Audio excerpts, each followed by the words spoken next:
নমস্কার বন্ধুরা, কেমন আছেন? আশা করছি আপনারা সবাই ভালো আছেন। জব নিউজ 18 বাংলা ইউটিউব চ্যানেলের পক্ষ থেকে আজকে আপনাদের সকলকে স্বাগতম জানাই। আজকে আপনাদের জন্য নিয়ে এসেছি যেটা হচ্ছে এনসিবিতে 123টি ইন্সপেক্টর অ্যান্ড সাব ইন্সপেক্টর পদে নিয়োগ চলছে, যেটা নাকি এনসিবি রিক্রুটমেন্ট নোটিফিকেশন 2025 বলা হচ্ছে। ঠিক আছে, তো নোটিফিকেশনটা আমি ডিসক্রিপশনে দিয়ে দেবো, সেখান থেকে আপনারা দেখে নেবেন। এটা মনে করবেন না যে ফেক নোটিফিকেশন নিয়ে রিভিউ করছে, এটা কখনো নয়। আমার চ্যানেলের মধ্যে প্রতিটি রিভিউ একদম সততা রয়েছে।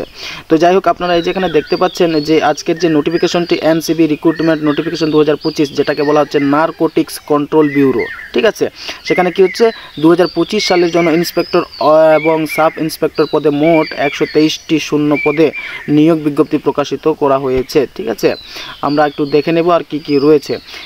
এখানে দেখতে পাচ্ছেন এই নিয়োগের জন্য আবেদনপত্র প্রক্রিয়া 7ই মার্চ 2025 থেকে শুরু হয়েছে এবং আগ্রহী প্রার্থীরা 60 দিনের মধ্যে অফলাইনের মাধ্যমে আবেদন জমা দিতে পারবেন। অর্থাৎ 7ই মার্চ শুরু হয়েছে, অর্থাৎ মার্চ, এপ্রিল, মে, অর্থাৎ মে মাসের প্রথম সপ্তাহ পর্যন্ত চলবে এই আবেদনটি। ঠিক আছে, তারপর বিশেষ ক্রাইটেরিয়াগুলো আমরা দেখে নিই কী কী রয়েছে। এখানে আপনারা দেখতে পাচ্ছেন প্রার্থীর যোগ্যতা ও বয়সসীমার কথা বলা হচ্ছে, যেটা হচ্ছে সর্বোচ্চ 56 বছরের কথা বলা হয়েছে। হ্যাঁ, এই কথা বলা হচ্ছে। তারপর যদিও সংরক্ষিত শ্রেণীর প্রার্থীদের জন্য সরকারি নিয়ম অনুযায়ী বয়সের ছাড় প্রযোজ্য রয়েছে।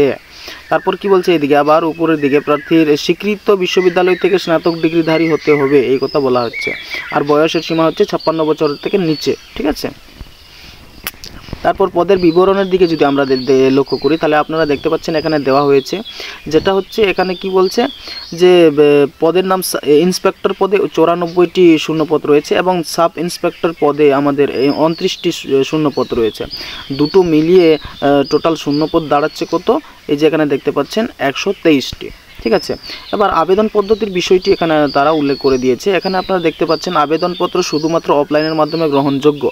প্রার্থীদের নির্ধারিত ফরম্যাটে আবেদনপত্র পূরণ করে প্রয়োজনীয় কাগজপত্র যেমন শিক্ষাগত যোগ্যতা, যে যোগ্যতা সনদ, বয়সের প্রমাণপত্র, সম্প্রতি তোলা ছবি সংযুক্ত করে বিজ্ঞপ্তি উল্লেখিত ঠিকানায় পাঠাতে হবে। অর্থাৎ নোটিফিকেশন যেটা আছে সেটা ডাউনলোড করে নেবেন, আমি ডিসক্রিপশনে দিয়েছি।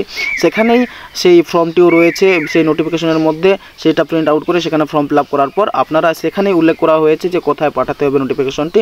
সেটা ফিল আপ করার পর সেটাকে আপনি যথাযথ স্থানে আপনারা পাঠিয়ে দেবেন। ঠিক আছে, তো যাই হোক, বাছাই প্রক্রিয়ার বিষয়টা আমরা একটু দেখে নিই।